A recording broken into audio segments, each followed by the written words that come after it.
गपटीर ना हेउछि जेमिति कामकु सेमिति फल। पिलामाने गपटी तुमको निश्चय भल लागिबो। मु गपटी आरंभ करुछि पिलामाने, तुम माने मन देकी सुनिबो हैला कि। अच्छा हो ठीक अछि। गाई मानकु चराइबा पाई जगु बोली पिलाटीए नई कूल आड़े चली जाए हैला कि पिलामाने। सेई नई कूलरे पश्चिमेश्वर महादेवी मंदिर भारी प्रत्यक्ष ठाकुर। सेथिपाई वर्ष सारा कहीं केते आड़ू भक्त माने एही मंदिर को आस्थांती। यात्री मानकर रहिबा निमंते मंदिर निकटरे धर्मशालाटीए मध्य अछि। मंदिर निकटरे थिबा पक्का चौतरा उपरे जगु बसी रहे। गाई माने इयाड़े सियाड़े बुलंती। बेल बुडू बुडू सेमानंकु एकाठी करी जगु घर को फेरे।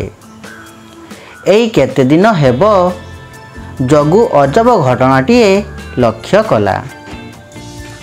देखिला मंदिर ठारू अल्प दूर थिबा गोटिए गछ मूलरे जड़े लोक पड़ी रहुछि। तार डाहाण गड़ पादरे पट्टी बंधा होइछि। बेले बेले से जंत्रणारे चित्कार करुछि। हेले लोकटी केबे मंदिर भीतर को जीवा से देखी नाही। दिने से लोकटी को पचारिला, तोर कौन होइछि? पादरू रक्त बाहरुछि काहींकी?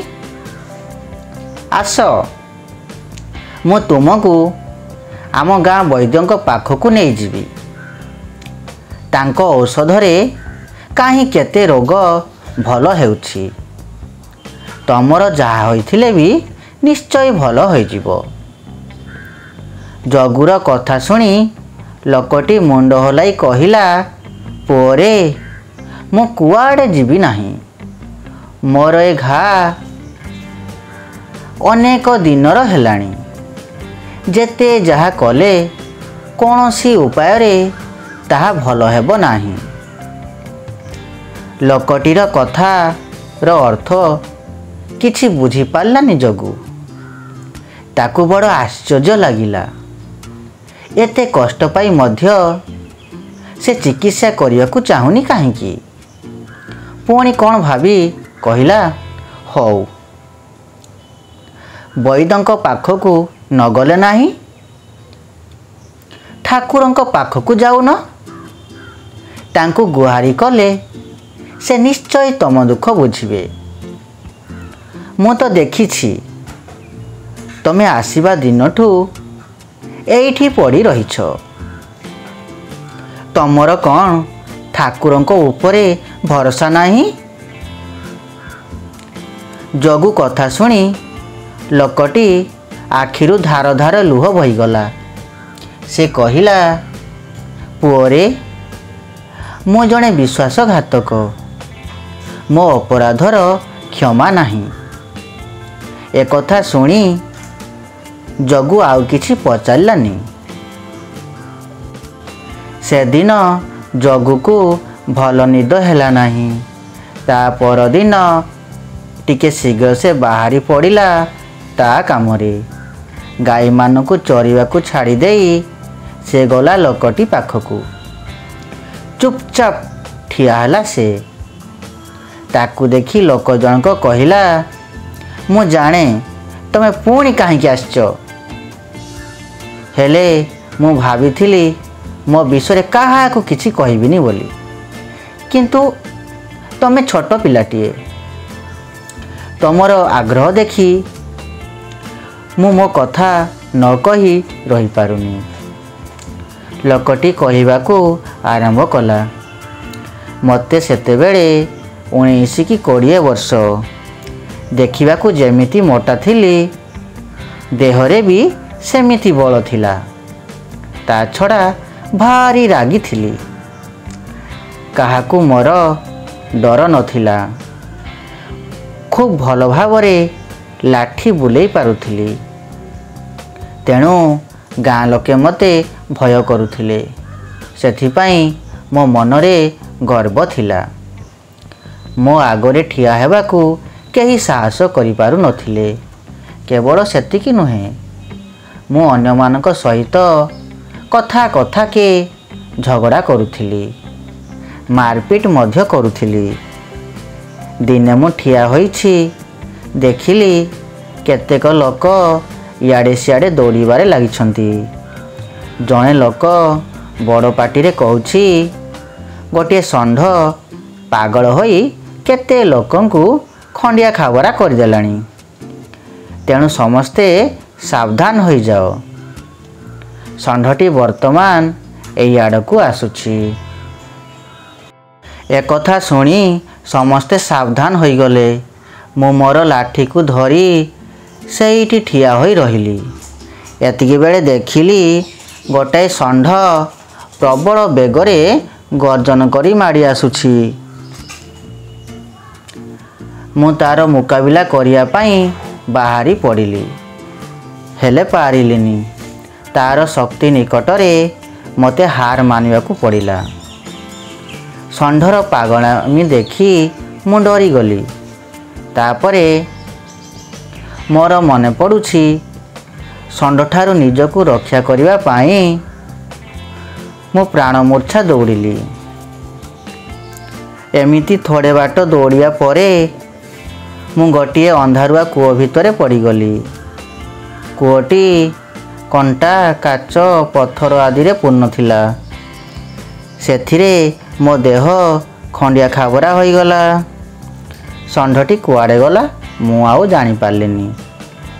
ତେବେ ସେ କୂଅରୁ ବାହାରକୁ ଆସିବି କିପରି?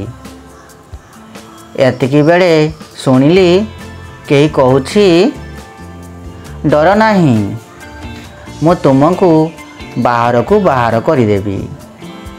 ଦେଖିଲି ମୋ ଆଗରେ ଗୋଟିଏ ବିଚିତ୍ର ସାପ, ତା'ର 2ଟି ଶିଙ୍ଘ। ତାକୁ ଦେଖି ମୁଁ ଆହୁରି ଡରିଗଲି। ଜାଣିଲି ମୋର ମୃତ୍ୟୁ ନିଶ୍ଚିତ। ଏହି ସମୟରେ ସାପଟି ପୁଣି କହିଲା, ମୋର ପଛେ ପଛେ ଆସ। ସତକୁ ସତ ମୁଁ ଛାତି ଦମ୍ଭ କରି ସାପ ପଛେ ପଛେ ଗୋଟିଏ ଗାତ ମଧ୍ୟ ଦେଇ ବାହାରି ଆସିଲି। ବାହାରକୁ ଆସିବା ପରେ ସାପ କହିଲା, ଏବେ ତମେ ଘରକୁ ଯାଅ, ହେଲେ ବଞ୍ଚିଥିବା ପର୍ଯ୍ୟନ୍ତ ମୋ କଥା କାହାକୁ କହିବନି। କିଛି ଦିନ ପରେ ଆମ ଗାଁକୁ ଜଣେ କେଳା ଆସିଥିଲା ସାପ ଖେଳ ଦେଖାଇବା ପାଇଁ। ସେ ପାଟି କରି କହୁଥାଏ, ଗୋଟିଏ ଅଜବ ସାପ ଦେଖନ୍ତୁ, ସାପର 2ଟି ଶିଙ୍ଗ ଅଛି। ଏପରି ସାପ ଆଉ କେଉଁଠି ହେଲେ ଦେଖିବାକୁ ପାଇବେନି। ଶିଙ୍ଗ ଥିବା ସାପକୁ ଦେଖି ସମସ୍ତେ ଆଶ୍ଚର୍ଯ୍ୟ ହୋଇଗଲେ। ଏତିକି ବେଳେ ମୁଁ କହି ପକେଇଲି, ତମେ ମିଛ କହୁଛ, ମୁଁ ବି ଗୋଟିଏ ଶିଙ୍ଗ ଥିବା ସାପ ଦେଖିଛି। ଏହା ଶୁଣି ସାପୁଆ କେଳ କହିଲା, ଠିକ୍ ଅଛି, ତମେ ଯଦି ମୋତେ ଏମିତି ସାପ ଦେଖେଇଦେବ, ତେବେ ତମେ ଯାହା ଚାହିଁବ ମୁଁ ତାହା ଦେବି। ଏହା ଶୁଣି ମୋ ମନରେ ଲୋଭ ହେଲା। ମୁଁ ସାପ କହିଥିବା କଥାଟି ଭୁଲିଗଲି। କେଳାକୁ ସାଙ୍ଗରେ ଧରି ସେହି କୂଅ ପାଖକୁ ଗଲି। ସେଠାରେ ପହଞ୍ଚିଲା ପରେ କେଳାଟି ପଦ୍ମତୋଳା ବୋଲିବାକୁ ଆରମ୍ଭ କଲା। କିଛି ସମୟ ପରେ କୂଅ ଭିତରୁ ସୁ ସୁ ଗର୍ଜନ ଶୁଭିଲା। ତା ସହିତ ସାପଟି ବାହାରକୁ ଆସି କେଳାକୁ ଜୋରରେ କାମୁଡ଼ି ଦେଲା। ସାଙ୍ଗେ ସାଙ୍ଗେ ଦେହ ତା'ର ନୀଳ ପଡ଼ିଗଲା ଓ ସେ ଯନ୍ତ୍ରଣାରେ ଚିତ୍କାର କଲା। ଏହା ଦେଖି ମୁଁ ଡରିଯାଇ ଦୌଡ଼ିବାକୁ ଲାଗିଲି। ହେଲେ ସାପ କବଳରୁ ଯିବି କୁଆଡ଼େ?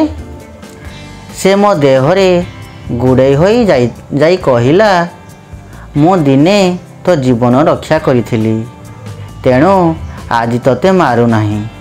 ତୁ ବିଶ୍ୱାସଘାତକ, ସେଥିପାଇଁ ତୋତେ ଦଣ୍ଡ ନିଶ୍ଚୟ ଭୋଗିବାକୁ ହେବ। ଏହା କହି ସେ ମୋ ପାଦରେ ଚୋଟ ମାରି କହିଲା, ତୋର ଏ ଘା କେବେ ହେଲେ ଶୁଖିବ ନାହିଁ। ବଞ୍ଚିଥିବା ପର୍ଯ୍ୟନ୍ତ ତୁ କଷ୍ଟ ପାଉଥିବୁ। ଏହା କହି ସାପ କୂଅ ଭିତରକୁ ଚାଲିଗଲା। ଏହାପରେ ମୁଁ ବହୁତ ପ୍ରକାର ଚିକିତ୍ସା କଲି, ହେଲେ ଘା ଭଲ ହେଲା ନାହିଁ। ଏତକ କହି ଲୋକଟି ନୀରବ ରହିଲା। ଜଗୁ କହିଲା, ତେବେ ମନ୍ଦିରକୁ ଯାଇ ଭଗବାନଙ୍କୁ ପ୍ରାର୍ଥନା କର, ତମର ସବୁ ଠିକ୍ ହେଇଯିବ। ଲୋକଟି ମୁଣ୍ଡ ହଲାଇ କହିଲା, ନା, ଯେମିତି କାମକୁ ସେମିତି ଫଳ, ଯେମିତି କାମକୁ ସେମିତି ଫଳ। ଏବେ ମୁଁ ମୋର କର୍ମଫଳ ଭୋଗୁଛି। ଏହାପରେ ଜଗୁ ତାର ମାଲିକଙ୍କ ଘରକୁ ଫେରି ଆସିଲା। ହେଲେ ସେ ବାରମ୍ବାର ସେଇ ଲୋକଟି ବିଷୟରେ ଭାବି ହେଉଥିଲା। କିନ୍ତୁ ଆଶ୍ଚର୍ଯ୍ୟର କଥା, ତା ପରଦିନ ସକାଳେ ଜଗୁ ଦେଖିଲା ସେଇ ଲୋକଟି ଗଛ ମୂଳରେ ଆଉ ନାହିଁ। କୁଆଡ଼େ ଗଲା କେଜାଣି? ପିଲାମାନେ, ଗପଟି ତୁମମାନଙ୍କୁ ନିଶ୍ଚୟ ଭଲ ଲାଗିଥିବ ନା? ଆଚ୍ଛା, ହଉ ଠିକ୍ ଅଛି। ତାହେଲେ ପିଲାମାନେ, ଆମେ ଏହି ଗପରୁ ଶିଖିଲେ ଯେ ଆମେ ଯେମିତି କାମ କରିବା ସେମିତି ସେହି ହିସାବରେ ଆମକୁ ଫଳ ମିଳିବ, ହେଲା କି? ଭଲ କାମ କଲେ ଭଲ ଫଳ ମିଳିବ, ଖରାପ କାମ କଲେ ଖରାପ ଫଳ ମିଳିବ। ତେଣୁ ପିଲାମାନେ, ତମେ ସବୁବେଳେ ଭଲ କାମ କରିବା ପାଇଁ ଚେଷ୍ଟା କରିବ, ହେଲା? ଛୋଟ ଛୋଟ ଭଲ କାମ କଲେ ତା ଧୀରେ ଧୀରେ ଆଗକୁ ବଡ଼ କାମରେ ପରିଣତ ହେବ, ହେଲା କି ପିଲାମାନେ? ଆଜି ପାଇଁ ରହିଲି ପିଲାମାନେ, ଧନ୍ୟବାଦ।